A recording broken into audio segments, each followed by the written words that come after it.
পরিবারের সঙ্গে ঈদ উদযাপনে আজও ঢাকা ছাড়ছে মানুষ। এই মুহূর্তে কমলাপুর রেলওয়ে স্টেশনে আছেন সহকর্মী ওয়ালিউল সাকিব।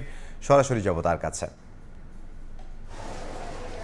কমলাপুর রেলওয়ে স্টেশনে ঈদের দ্বিতীয় দিনেও কিন্তু আমরা যাত্রীদের আনাগোনা দেখতে পাচ্ছি। বিশেষ করে আমরা দেখতে পাচ্ছি যে এখানে কিন্তু ঢাকার বাইরে থেকেও ট্রেন আসছে এবং ঢাকা থেকেও ট্রেন ছেড়ে যাচ্ছে। তবে যদি আমি বলি, এখানকার যে চিত্রটি আমরা দেখতে পাচ্ছি, এখানে ট্রেন আসার পরিমাণ কিন্তু এখন পর্যন্ত অনেক কম রয়েছে।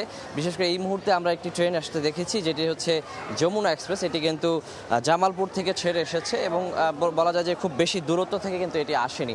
আর এছাড়া হচ্ছে যে আমি বলতে পারি যে চট্টগ্রাম মেইল ট্রেন, যেটি এখানে এসে পৌঁছানোর কথা ছিল 7:15টার দিকে, সেই ট্রেনটি কিন্তু আমরা দেখেছি যে গতকাল রাত 3টার দিকে দুর্ঘটনার শিকার হয়। এটি কিন্তু আমরা দেখেছি যে কুমিল্লার পৌদুয়ার বাজার এলাকায় আসলে যে রেল ক্রসিংয়ে এখানে একটি যাত্রীবাহী বাসের সঙ্গে ধাক্কা লাগে। পরে কিন্তু আমরা দেখেছি যে 12 জন নিহত হওয়ার ঘটনা ঘটেছে। তো সেই কারণে আমরা দেখেছি যে এই যে চট্টগ্রাম মেইল ট্রেনটি কিন্তু এখন পর্যন্ত কখন এসে পৌঁছবে সেটি অনিশ্চিত, সেটি কিন্তু এখন পর্যন্ত উদ্ধার করা সম্ভব হয়নি। এছাড়া যদি বলি যে আসলে ঢাকায় ফেরার যে পরিমাণটা সেটি খুবই কম। আমরা এখন পর্যন্ত যেমনটি বললাম যে একটি ট্রেন আসতে দেখতে পেয়েছি, আরেকটি ট্রেন তো দুর্ঘটনার কারণে আসতে পারেনি। হয়তো দুপুর নাগাদ, দুপুরের পর কিছু ট্রেন আসতে পারে, সেক্ষেত্রে ঢাকায় ফেরার যে চিত্র সেটি আমরা দেখতে পাবো। তবে সকাল থেকে আমরা কিন্তু বাড়ি ফেরার যে চেষ্টা এখনও ঈদের দ্বিতীয় দিনেও সেটি আমরা দেখতে পেয়েছি।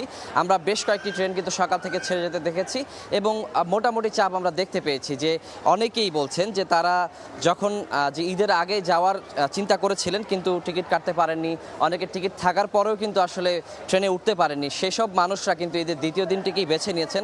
তো তারা বলছেন যে ঈদের দিনে পরিবার কিংবা পরিজনদের সঙ্গে থাকতে না পারলেও ঈদের দ্বিতীয় দিন হলেও কিংবা তৃতীয় দিন হলেও তারা ঈদের পরে হলেও যে পরিবারের সঙ্গে আসলে ঈদের আনন্দ সামান্যটুকু হলেও ভাগাভাগি করে নিতে চান। আর সে কারণেই তারা বলছেন যে তারা যে ঈদের পরের দিনটিকে বেছে নিয়েছেন এবং অনেকেই বলছেন যে টিকিট যখন খুঁজছিলেন তারা ঈদের দিন পর্যন্ত তারা কোনো টিকিট পাননি, ঈদের পরের দিনে পেয়েছেন, সে কারণেই তারা কিন্তু বাড়ি যাচ্ছেন। তো সেজন্যই আমি বলছিলাম যে আসলে আমরা এখান থেকে বাড়ি থেকে ঢাকায় ফেরার চাইতে এখন পর্যন্ত বাড়ি ফেরার যে তাগিদ সেটা আমরা এখনও দেখতে পাচ্ছি। তো সব মিলিয়ে বলা যায় যে ঈদে বাড়ি যাওয়ার যে তাগিদ সেটি এখনও আছে। আর ঈদ করে বাড়ি থেকে ঢাকায় ফেরার যে প্রক্রিয়াটা সেটি হয়তো আজকে দুপুর নাগাদ কিংবা আজকে বিকেলের পর থেকে সেই চাপটি হয়তো আমরা ট্রেনের ক্ষেত্রে দেখতে পাবো। তো এই ছিল আমার কাছে এখন পর্যন্ত কমলাপুর রেলওয়ে স্টেশন থেকে সবশেষ খবর। কমলাপুর থেকে ওয়ালিউল সাকিব।